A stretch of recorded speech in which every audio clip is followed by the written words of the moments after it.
utterly unknown protein compounds were allowed to enter the food chain. Monsanto introduced the first genetically modified hormone for animals, bovine growth hormone. And what we know now is that the research appeared to be rigged to avoid finding problems. When they wanted to show that the hormone did not interfere with fertility in cows, they allegedly added cows to the study that were pregnant prior to injection.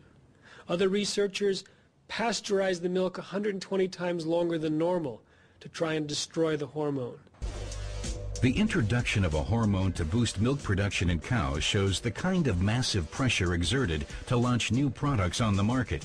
In Washington, Jeffrey Smith meets with a former inspector at the FDA, Richard Burroughs. The man is a true patriot with children serving in the U.S. Army. Nevertheless, he refused to license the genetic product because the examiners found the test strips from Monsanto insufficient and demanded new ones. I mean, they could have come in and argued the science of it at a higher level and gotten it taken care of, but for some reason, since I guess I was the obstacle that had asked them to do these extra studies, which were not completed to my satisfaction, it was easier to get rid of me than it was to do the studies, and a whole lot cheaper.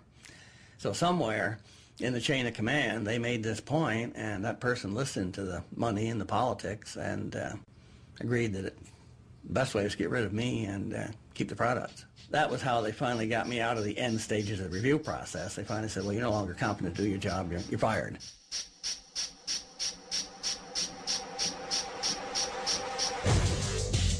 Obstacles are placed in the path of the press as well. Popular reporter Jane Acri researched for Fox News the side effects of the bovine growth hormone, such as udder infections and pus residues in the milk. We found that there is a difference in the milk. Monsanto says there isn't, but there is. Their own studies show that the milk has a higher spin-off hormone called IGF-1, which is a very potent growth hormone. It's found in mother's milk. It helps babies grow. It also helps cancer cells grow. It helps all cells grow. On the Friday before the Monday air date, it was going to air on the 6 o'clock news. It was a 5-part series called The Mystery in Your Milk. Monsanto sent the first of 2 very strongly worded letters that said, stop the reports, your reporters are idiots, their sources are incompetent. And a week later they sent a second letter from a New York lawyer that said that there would be dire consequences for Fox News if the story airs. The reporter is called off the story. Her superiors decide that the report first has to be revised by the Fox News lawyers and Monsanto. The lawyers would say, you know, say what Monsanto says, it doesn't matter what you found, put in this, don't use the word cancer. What ended up being a re-review process went into 8 months and 83 different versions of this story, which is unheard of. Nobody does that. The end result of this 8 months of re-editing the piece was that they fired us at the first window in our contract. The hormone is still on the market in the United States, and pigs all over the world are today fed primarily feed made from genetically modified plants. Trucks with genetically engineered soy meal are on the roads around the clock, like here in the port of Fredericia in Denmark. Per Digge imports the animal feed from Argentina. He has now been sued for patent violations by Monsanto. In Argentina, the biotech giant introduced its genetically modified plant on a grand scale, according to its familiar pattern. But it was unable to obtain a patent or demand licensing fees there. Since the company does have a patent in Europe, however, it wants to collect the fees here after the fact. The Danish importers are appalled and refuse to pay. They see themselves as a pawn in an economic power struggle. Argentinian patent law does not allow for the patenting of genetically engineered organisms, and the country has so far managed to stand up to the political pressure coming from North America. At have en GMO-fri produktion i Danmark jo faktisk ikke muligt i dag. Og vi kan bruge eksempler fra Sverige og Norge og Finland, hvor de har GMO-fri produktion.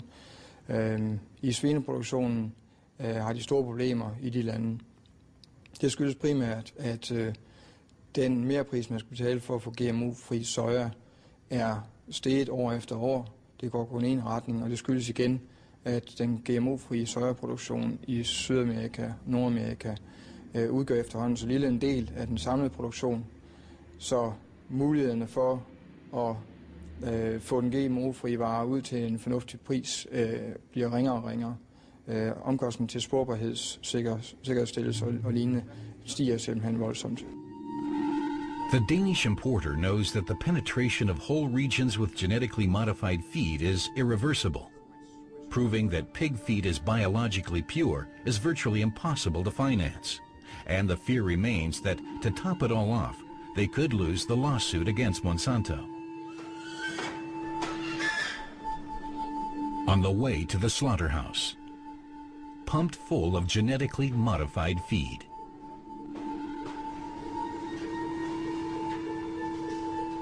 The meat doesn't even have to be labeled as such when it comes onto the market. The long-term consequences for the consumer remain to be seen. But Monsanto's intention is clear, a patent on pig genes. And what's next after that? Will any risks be avoided in the future? Monsanto and some of these companies have something very different in mind. They don't want to change their technology to fit life. They want to alter life so it fits their technology and their profit.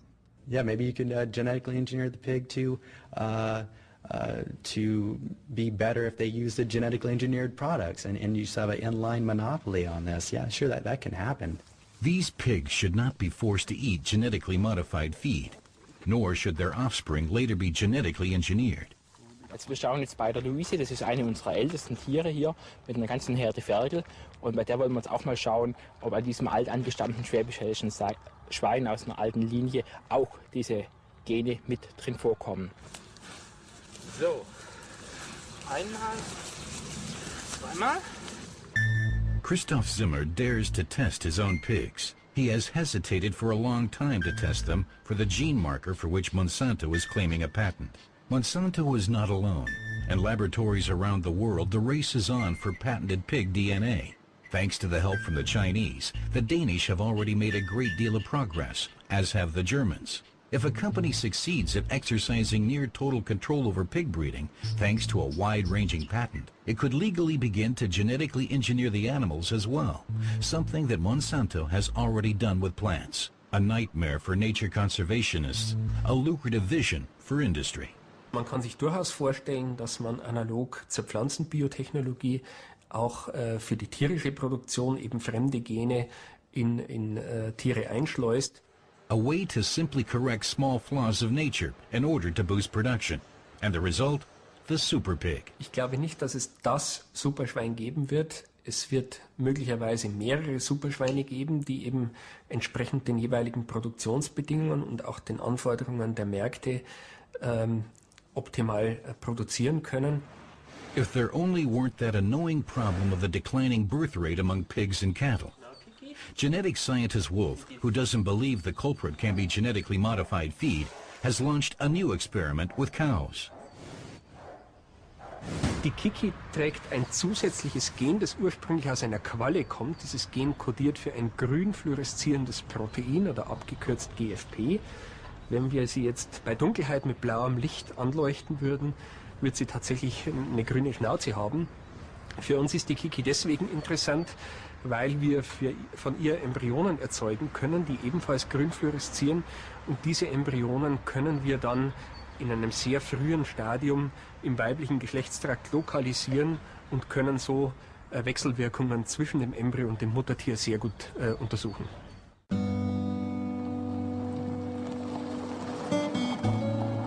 In the USA, environmental activist Jeffrey Smith has heard about another experiment. He therefore pays another visit to Jerry Roseman, the ruined pig farmer. Roseman is disappointed with himself and with the fact that he believed the promises of the genetically modified feed producers. I tried to do the right thing. You know, I was one of the technology people. You know, I was right on the cutting edge of everything for the farm, you know, because this is what we were told to do. And ultimately, you know, they lied to us. We were told that these products were safe when we were handed them to us, and ultimately I found out that there's virtually no testing, and anyone that comes up with any kind of a problem whatsoever with it, there's absolutely no cooperation other than